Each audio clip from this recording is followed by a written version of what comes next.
Most budgets fail because they're built for people with money left over. When you're broke, save 20% of your income is a punchline, not advice. I'm going to show you a budgeting method that works specifically when money is tight, where every dollar has a job. It's called zero-based budgeting. The idea, your income minus your expenses should equal zero. Not zero in your bank account, zero unassigned dollars.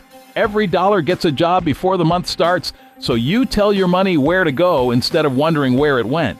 Here's how in 4 steps. Step 1, find your real take-home income, not your salary and what actually hits your account after taxes. If income varies, use your lowest recent month so you never overplan. This is the size of the pie you're dividing. Step 2, list your true needs and fund them first. Rent, utilities, groceries, transportation, minimum debt payments, phone. These keep you sheltered and earning. Add them up. This is your bare-bones survival number. And knowing it is weirdly freeing. Step 3, before any fun spending, give a job to savings. Even just $10 or $20. Treat it like a bill you owe yourself. When you're broke, the amount barely matters. The habit is what you're building. A small cushion prevents future debt. Step 4, whatever's left, assign on purpose. Extra debt payoff, eating out, gas, whatever matters to you. Keep going until you hit zero unassigned dollars. This is the whole trick. A budget isn't a cage, it's permission. Once a dollar has a job, you can spend it guilt-free. The mistake that kills budgets, making it so strict you can't live. If you give yourself zero flexibility, you'll quit in a week. Same reason crash diets fail. Build in a small whatever I want amount.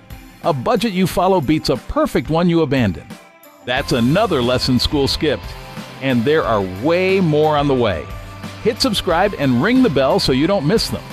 Smash like if this clicked and drop your money question in the comments. That's what next week's video could be about. Next up, debt snowball versus avalanche. See you then? So, find your take-home, fund needs first, pay yourself something, and give every leftover dollar a job until you hit zero. Do it before the month starts and you'll feel in control of your money. Subscribe to Never Taught That, the money lesson school skipped, budgeting app in the description. See you next time. That's another lesson school skipped. And there are way more on the way. Hit subscribe and ring the bell so you don't miss them. Smash like if this clicked and drop your money question in the comments. That's what next week's video could be about. Next up, debt snowball versus avalanche. See you then.